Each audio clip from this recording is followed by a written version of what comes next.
আলোচনা করা হয়, ওই জায়গায় তো অন্য কোনো কিছুই দেখা যায় না।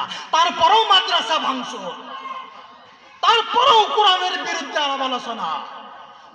কথা ঠিক না বেঠিক?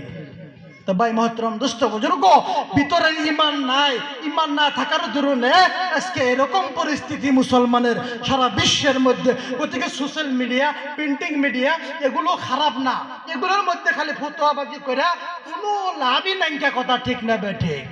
মিন রিবাতিল খাইল, এই কোরআনের ব্যাখ্যা, এই যে খাইল শব্দ আছে, এইখানে সর্বপ্রথম প্রযুক্তি ব্যবহার করত, সময় কম, সর্বপ্রথম প্রযুক্তি ব্যবহার করত আল্লাহ পাকের রাসূল। কোন সুবহানাল্লাহ। যখন মক্কার মধ্যে কোনো কিছু হইতো, লাল একটা ঝান্ডা উড়াইয়া দিত, আর মানুষের জানতো নিশ্চয় বিপদ হয়েছে। বুঝেন নাই কথাটা?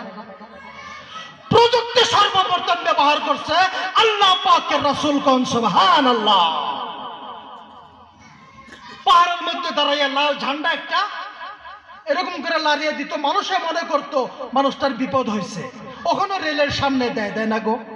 কথা বলছেন না কে? দেয় না? নাই, ওখানেও দেয়। ওইটা একটা প্রযুক্তি। আর ওই সময়কার কালে ওইটাই প্রযুক্তি ছিল।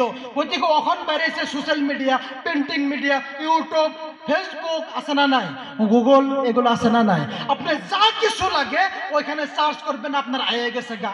হ্যাঁ, আপনি কত বড় বুজুর্গ হয়েছেন। কাবা শরীফের ইমাম আব্দুল্লাহ ইবনে সুদাইসি, উনি এক ওয়াক্ত নামাজ পড়তেছে, আর প্রত্যেকটা নামাজ সারা বিশ্বের মানুষে দেখতেছে। কথা ঠিক না বেঠিক? কথা বলেন না কে? ঠিক না বেঠিক? তো এগুলো খারাপ বস্তু না, ভালো বস্তু।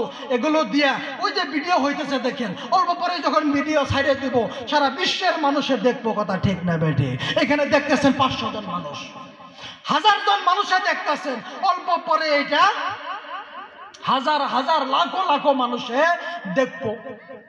তারা ভাবনা চিন্তা করবো। কথা ঠিক না বেঠিক? আরো জোরে বলেন ঠিক না বেঠিক? তো আল্লাহ রাব্বুল আলামিন